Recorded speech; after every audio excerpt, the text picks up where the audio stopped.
Don't blame it on Palitha. Ranil's sons to oust Rajapaksas from SLPP. June to be a decisive month. SJB tattletale vying to be leader for Gampaha.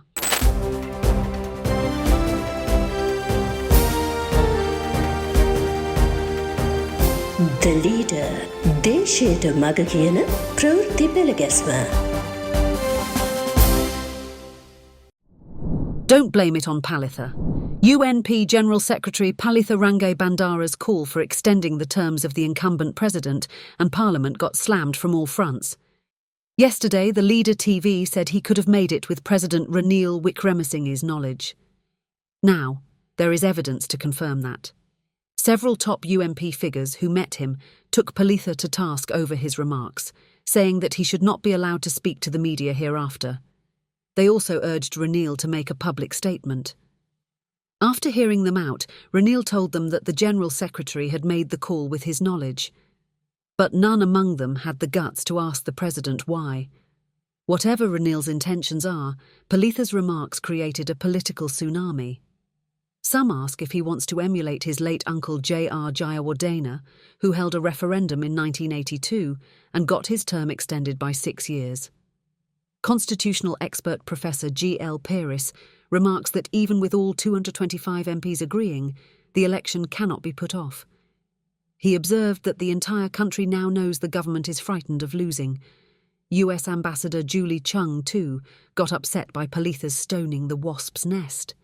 She promptly went and saw the Election Commission chief and inquired about holding elections. Before her, diplomats from EU countries and the UK had a similar meeting. Anyway, Ranil denies anybody having said anything about not holding elections and assures the presidential polls will definitely take place. Meeting a group of young legal professionals at the What's New forum held at the Presidential Secretariat, Ranil also told them the required funds have already been allotted. Social media comments to his reaction do not spell good for his political health. He is now on a new campaign, with his associates saying Palitha had made a suggestion only. Anyone has the right to make a suggestion. But the thing here is doing it in a wholly inappropriate manner, well knowing what the consequences would be.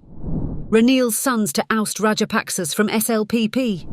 President Wickremesinghe has been able to calm things down after the outbursts over Palitha's call. But, with Namal Rajapaksa in a tough stand, affairs within the government do not seem any peaceful.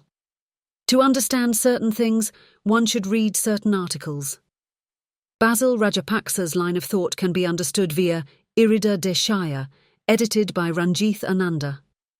Asoka Jayatunga's President's E-column is a must-read to know about Ranil. Now, Iranda Ginige's posts hints at what Namal thinks. Ginigai, the ex-advisor to Gotabaya Rajapaksa, is in short Namal's theoretician now.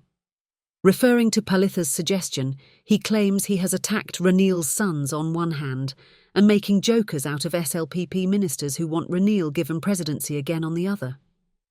He said that they now act like agents of the UNP's neoliberal policy of selling off things. Prepared to do whatever is required of them, this sort of a cowardly cabinet without a backbone has not been seen ever before, he goes on. It is to Ranil's fortune and to the country's misfortune. Now, Palitha and other UNP seniors have been sidelined by the SLPP ministers. Ranil works only with those opportunists who are prepared to do any dastardly thing at his bidding. Palitha also says it, without saying that Ranil can never win elections. If he wins by any chance, his government will have no place for Palitha. The premiership and the key cabinet positions have already been finalised, and none are from the UNP, says Ginige. Their plan is to elect Ranil, oust Rajapaksas and take over the SLPP, he adds. Right now there is a big mudslinging campaign against the Rajapaksas, orchestrated by those who want to take over the SLPP. What Palitha did was to disrupt the project for power politics. It's got jammed now, he adds. What Ginigai observes could be an exaggeration, but it makes one thing clear: Namal's antagonism towards Ranil. So the SLPP will get divided yet again, and so will their vote base. June to be a decisive month. A social media campaign says Mahinda Rajapaksa will make a special announcement on June 17th about the presidential polls and the SLPP candidate. According to reports, the SLPP leadership has finalised it to field entrepreneur Damika Pereira if Ranil fails to fulfil his promise to lure a sizable number of SJB MPs to his side by June 15th. Damika has never before invited politicians to his DPIT campus programmes. Now, he is sending invites to regional leadership of the SLPP. At the opening of the 140th campus at Angunukulapalesa on the 27th, Namal's close associate State Minister D.V. Chanaka was present at the function. He also invited Mahindananda Aluthgamagai, who now openly backs Ranil, for yet another event in Kandy. Both Namal and Basil are pushing Damika towards the candidature. His mantra is that he will contest only if Ranil doesn't.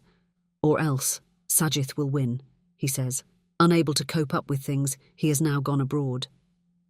A day of his return is uncertain, according to his staff. His chief rival these days is yet another wealthy businessman. It's Dilith Jayawira. Both seem to have an issue with their egos. SJB tattletale vying to be leader for Gampaha. Sajith Premadasa wants the opposition MPs to immediately return the bar permits they have obtained from the government. According to Lanka, but none have so far been returned. The government had given 6 bar permits for Ridimaliada area in Badula. One of them has been obtained with the mediation of an opposition MP to the name of the wife of his bodyguard. Monks and civil society activists met Sajith and complained against that. However, the lawmaker has ignored a call to return the permit.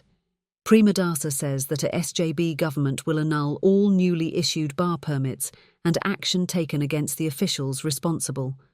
Pro-opposition media is on a campaign against MPs who have had meetings with President Wickremesinghe that they are being lured by him with various privileges. The Leader TV said the SJB is planting news that the participants at a secret meeting on the 24th at the home of a SJB MP in Gampaha are accused of accepting bar permits. One of them got hurt by the accusation and said they are being targeted by someone who tries to be the district leader. He is carrying tales to the leader. Prove it if we have obtained bar permits, he told the Leader TV. He also said the meeting at Manna Peruma's home was attended by 10 of the 13 SJB electoral organisers. Participating were Edward Gunasekara from Divulapitia, Kavinda Jayawardena from Negombo, Nirosha Athukorale from Biagama, Prasad Siriwardena from Mirigama, Swarnalal from Athanagala, Rose Fernando from Katana, Neomal Pereira from Watala, Chaminda Silva from Minuangoda, Hasitha Gunasekara from Mahara, and District Co-Organiser Tennyson Pereira. Dompe's Harshana Rajakaruna, Biagama Co-Organiser George Pereira, and Co-District Organiser Chinthana Amarasekara were absent. They were to discuss preparations for Gampaha, but the focus was on who would be the district leader. The current leader for Gampaha, Field Marshal Sarath Fonseca, is rioting against Sajith. Their dispute has even gone to courts. They discussed who would do things in an acting capacity. They charged that one of the absentees tries to be in the good books of the leader and to get to the district leadership through a shortcut. They agreed upon certain guidelines in choosing the district leader, which were subsequently handed over to the party leader. They are seniority, having a district office, abstaining from storming other electorates for vote grabbing and not using the district's data and information in his election campaign. The party leader was briefed on that as the meeting was ongoing. Finally, they decided to ask him to appoint either Edward Gunasekara or Ajith Manaparuma as the district leader. So, there is a likelihood that infighting in not just the SJB but in all other parties as well could intensify before the elections. That's the way of power politics. Anything could happen in the quest for power. Some may succeed, some may fail. But they never stop trying. Rare ones will say it with a hint of a guilty feeling, but they all say it in unison that they do it for the people. That's it for today.